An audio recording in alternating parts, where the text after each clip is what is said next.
Alors ce soir ou n'importe quand, si vous regardez le podcast, que ce soit vidéo ou audio, hein, YouTube pour la vidéo et Spotify, Deezer et j'en passe pour l'audio, eh bien Dals, tu viens pour les nouvelles du 9e art. Que vas-tu nous présenter ce soir?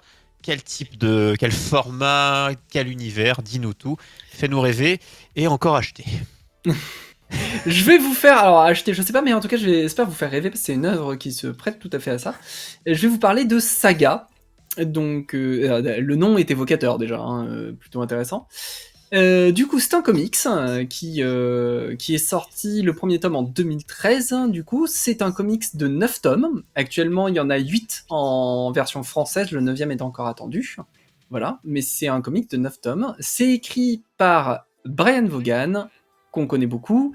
Je pense que vous le connaissez de toute façon tous, notamment pour son petit passage en tant que scénariste de Lost, la série télé. Ah oui, d'accord. Voilà, mais Effectivement, sinon, ouais. avant de s'égarer dans les méandres de la télévision, Brian Vaughan est surtout un très grand auteur de comics, à qui on doit Y le Dernier Homme, Pride of Baghdad, l'excellent Ex Machina dont je serai obligé de parler ici aussi. D'ailleurs, Y le Dernier Homme qui est dans un sac là juste à côté de moi.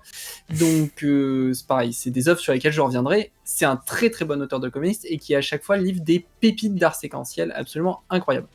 À côté, il est aidé au graphisme par Fiona Staples, elle aussi qui a fait ses armes et qui maintenant est devenue une graphiste très connue, une dessinatrice très connue, encore croissante d'ailleurs, et moi je suis amoureux de ce qu'elle fait, mais on va y revenir juste après un petit peu sur l'œuvre graphique.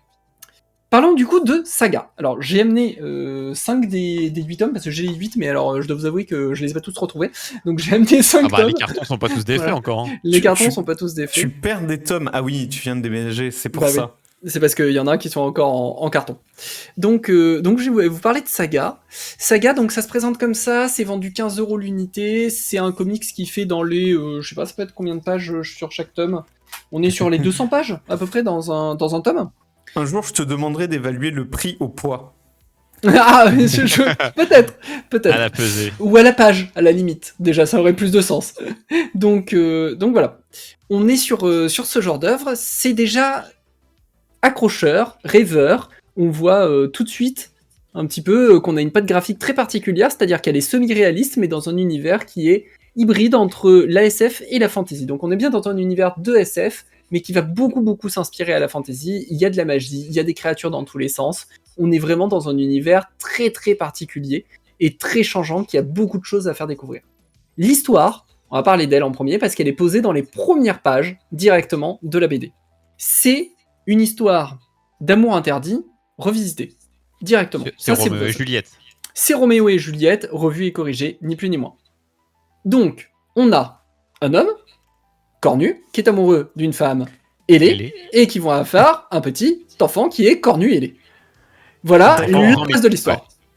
Ouais. Ni plus ni moins. Évidemment, comme les deux peuples que nous avons là sont en guerre ouverte depuis très longtemps. Oui, on est dans le... Voilà, ok. Voilà.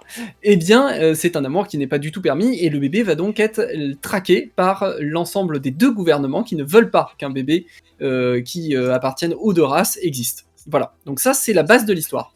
Et on va tout de suite voir, dès le début, que ça va être traité de manière très décalée avec la toute première planche.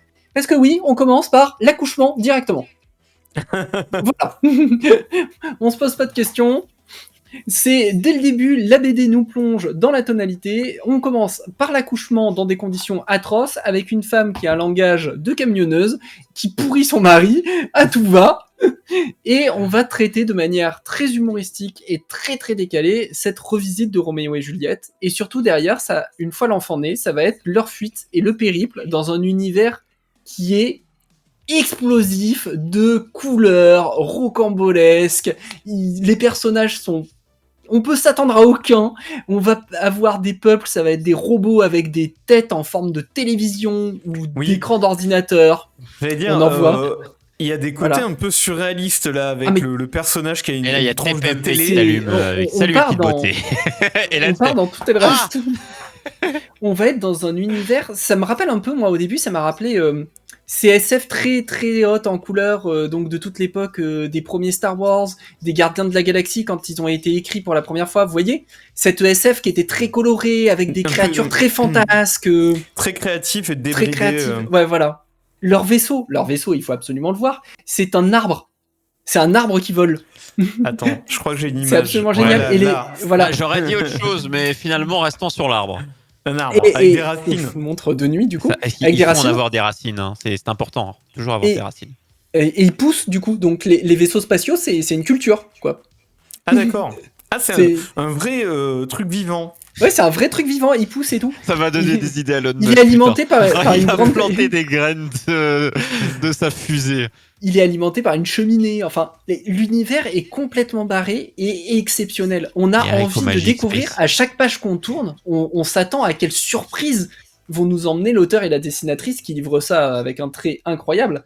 Je veux dire, dans les personnages principaux, on a quand même donc le monsieur Cornu, la madame ailée, on a une fantôme gardienne qui les accompagne, dans un truc complètement what the fuck.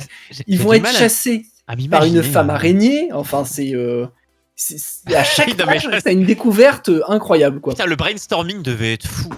Ah, mais c'est... Le gars, t'as une idée, vas-y, on met. C'est incroyable. Et du coup, évidemment, on va avoir d'un côté le peuple cornu qui a ce côté attaché, un peu ancestral, il manie la magie, il parle l'espéranto, donc voilà, ils sont un peu la représentation du côté environnemental, écologique, lié à la terre, tout ce genre de choses. Et de l'autre côté, on va avoir le peuple qui est plus basé sur l'ASF, qui est plus basé sur la technologie et qui va représenter le progrès. Et les deux peuples sont en guerre constante, donc les guerres en plus sont absolument extraordinaires, hein, puisque c'est du coup des fusils qui affrontent des sortilèges dans tous les sens. Ça donne lieu à des scènes complètement spectaculaires. Je sais même pas si j'en ai une, voilà. Ça me fait penser à Noob. Rapidement.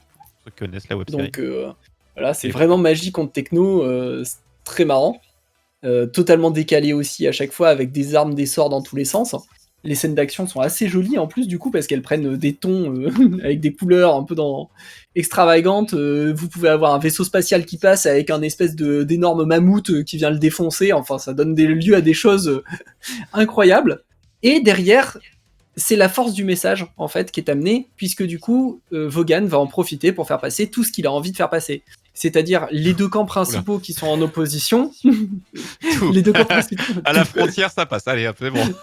Les deux camps qui sont en opposition sont ultra caricaturaux des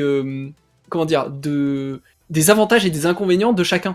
Donc la technologie, c'est vraiment l'industrialisation à outrance. Ils vont pousser, c'est les régimes ultra totalitaristes. Enfin, il y a vraiment tout ce genre de choses. Et de l'autre côté, on va avoir du coup des hippies francs-tireurs, mais avec des idées assez arriérées sur plein de choses. Enfin, ils sont très caricaturaux, les deux camps. Et du coup, Brian Vaughan va en profiter pour faire passer un petit peu tout ce qu'il a envie de mettre dans l'œuvre. Mais derrière, ce qui est très très fort, c'est le groupe de personnages principaux qui vont nous emmener dans des aventures de plus en plus rocambolesques, toujours humoristiques, beaucoup humoristiques en tout cas. Il y a quelques séquences quand même dramatiques qui arriveront à vous tirer la petite larme à l'œil quand même. Beaucoup de space opéra, on est dans cette vieille ambiance du space op. Et il y en a pas beaucoup des BD actuelles, hein. Il y a Orbital évidemment qui est excellente aussi, dont je parlerai un jour. Mais il n'y a pas beaucoup de très bonnes BD et comics de space op à l'ancienne, du coup qui sortent de nos jours. Et ben celle-là, c'en est une. Il y a de la romance, il y a de l'action à tout va, de l'action souvent un petit peu faux-folle aussi, hein, on va pas se le cacher. C'est quoi le public ? Je m'interroge quand j'essaie toujours de définir le public visé je parle de l'âge. Par rapport au dessin, j'ai du mal à me dire, tu vois, au niveau de dessin, je t'aurais dit, bah c'est alors ça peut s'adresser aux jeunes, quand je dis jeunes, j'ai l'impression d'être vieux, mais je sais pas, des collégiens ou autres, quand je vois la patte graphique, mais des fois, faut pas se fier. Alors effectivement, en premier lieu, je vais essayer de te retrouver une planche d'ailleurs qui le décrira bien, on peut tout de suite se dire que la patte graphique, qui est très haute en couleurs, qui est très très riche, je vais y venir 2 secondes après sur les... Et j'ai l'impression des fois de voir des dessins qui se ressemblent des fois d'une planche à l'autre, vu que tu as une différence de teinte de couleur qui... T'as l'impression que t'es pas sur le même dessin. Tu changes d'univers tout le temps. Par contre, c'est clairement un public adulte, hein.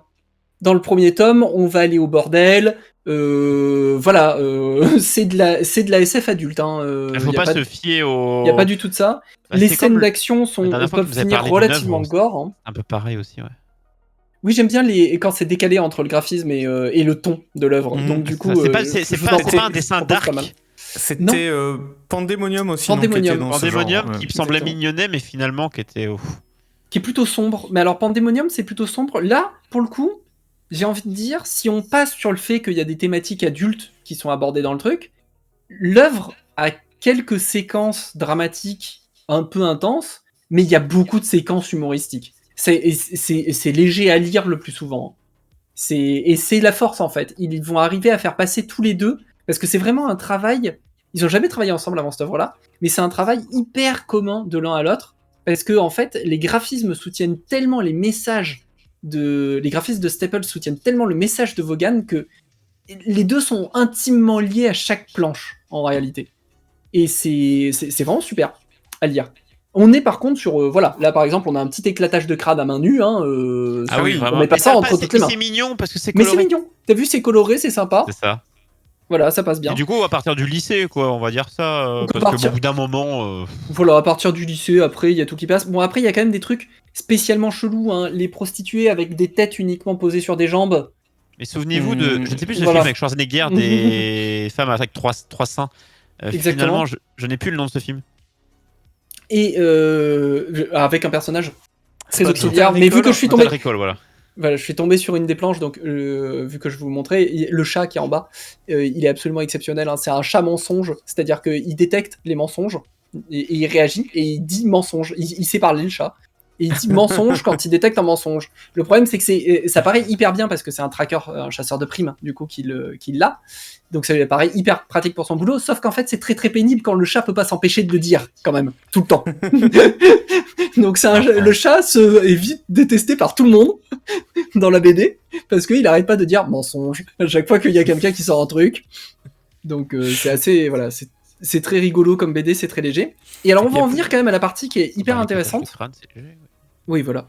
On va en venir à la partie qui est hyper intéressante, je pense, parce qu'en dehors du coup des messages qu'il arrive à faire passer dans la guerre qui oppose les deux clans, pas mal de messages qui va aussi en profiter, puisque le monde est tellement fantasque, l'univers est tellement fantasque, ils vont explorer tellement de planètes, il va se passer tellement de choses, qu'il peut en profiter pour traiter ce qu'il veut.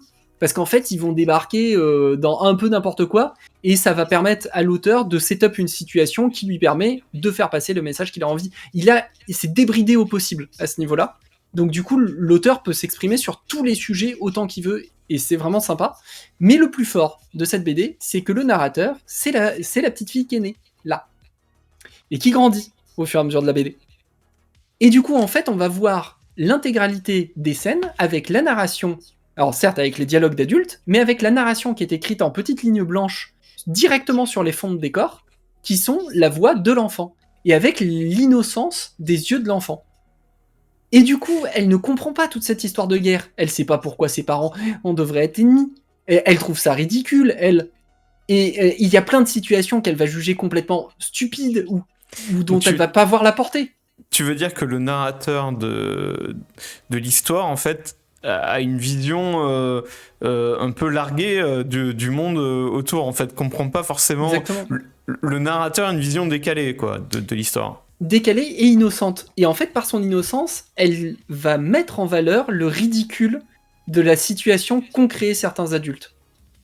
Ça arrivera plein de fois dans la BD où le petit commentaire va mettre en valeur que une situation qui va nous parler, parce que même si c'est de la SF ou de la fantasy, elle fait vachement écho à ce qu'on peut avoir, que ça soit une guerre ou que ça soit plein d'autres choses.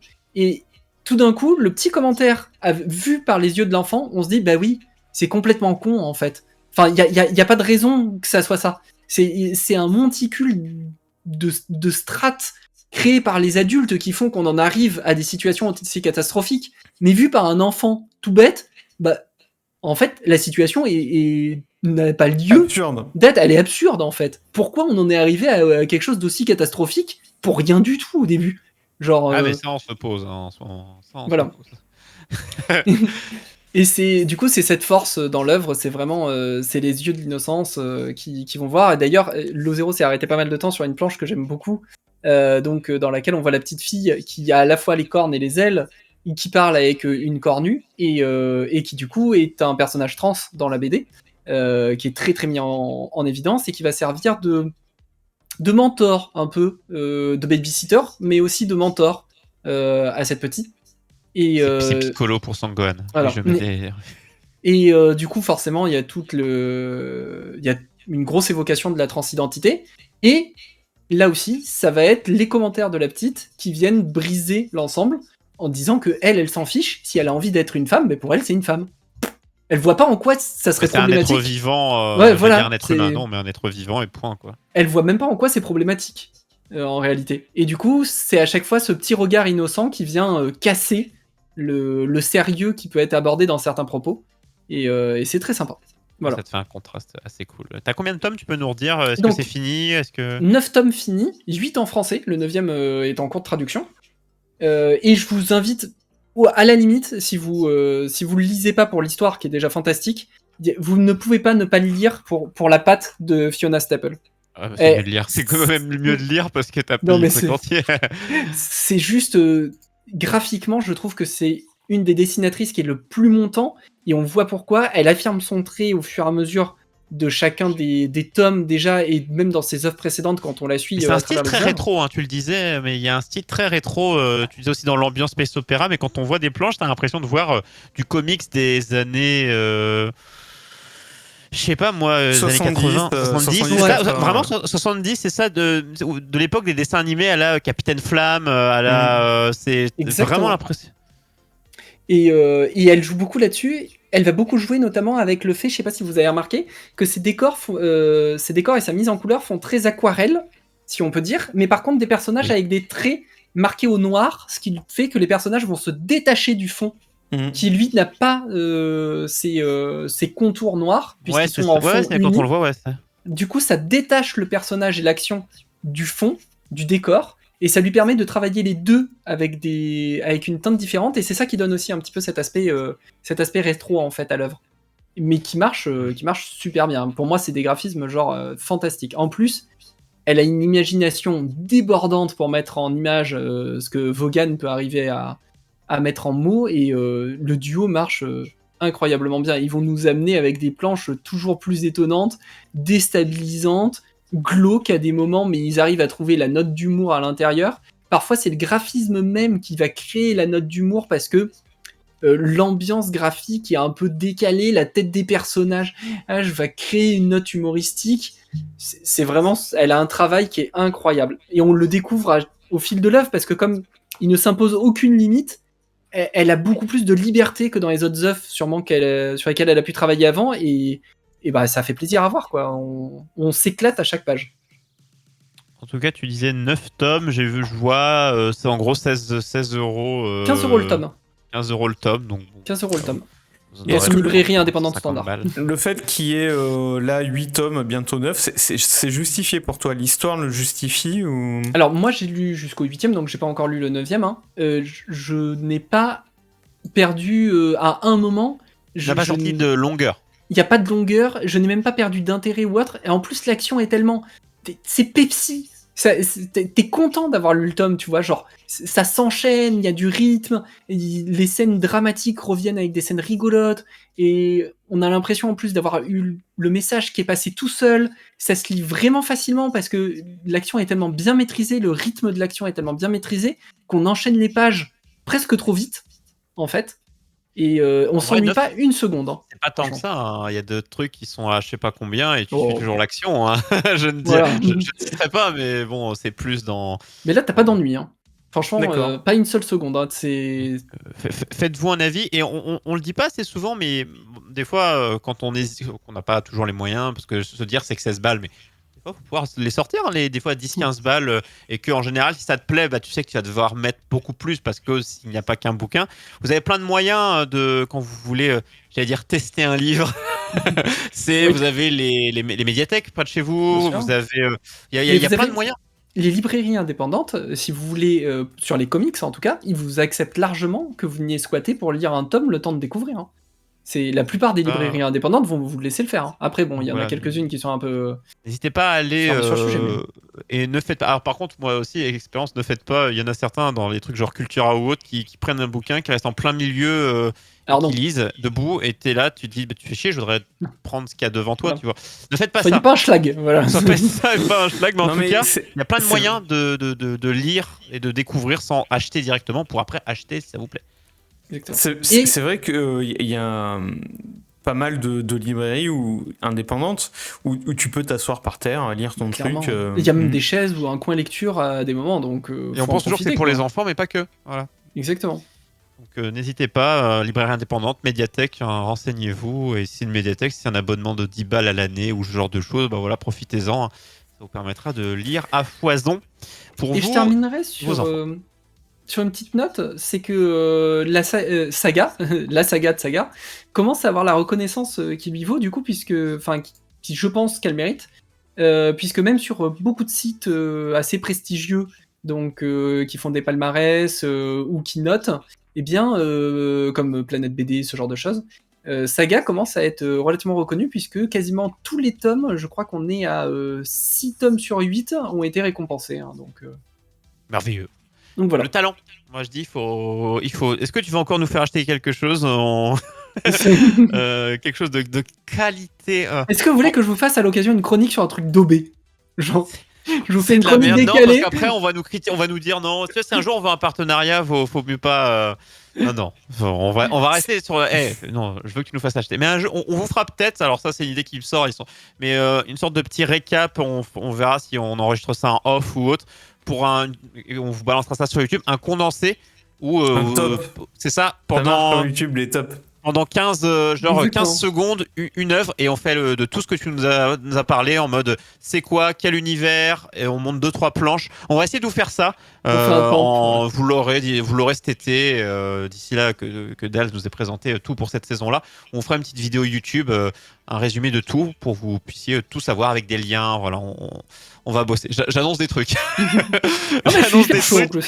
Je sais Hyper que Daz, lui, ça le fait kiffer. Après, bon, au montage, on va voir si moi ou de l'eau sommes chaud bouillant, mais en tout cas, c'est quelque chose qu'on va essayer de vous faire. C'est le récap Angoulême. Alors attends, j'annonce des trucs. L'an prochain, on envoie Dals à Angoulême.